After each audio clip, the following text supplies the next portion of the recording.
In the heart of a blazing, dystopian metropolis, Guy Montag thrived on the fumes of incinerated parchment and ink. As a dedicated fireman, Montag's existence revolved around eradicating knowledge, a trusted enforcer in a society that outlawed books. His nightly rounds left mountains of ashes, the remnants of once sacred tomes that dared to defy the imposed intellectual void.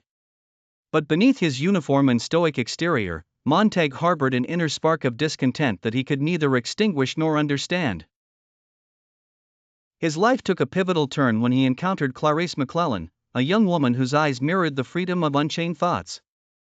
Unlike anyone he had met, Clarisse thrived on the little things, nature, conversations, and an insatiable curiosity about the world. Her inquisitive nature poked at the embers of Montag's dormant consciousness, awakening questions he had long suppressed. What was the value of a life dictated by screens and superficial pleasures?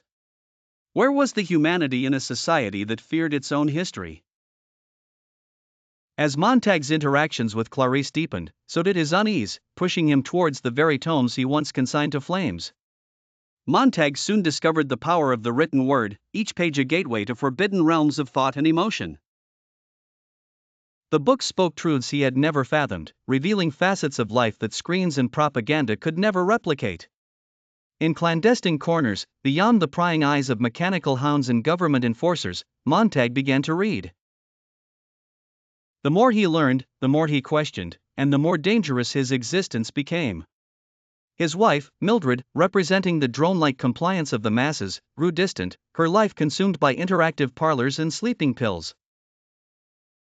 Montag's awakening placed him on a collision course with Captain Beatty, his fire chief and the embodiment of state surveillance and control.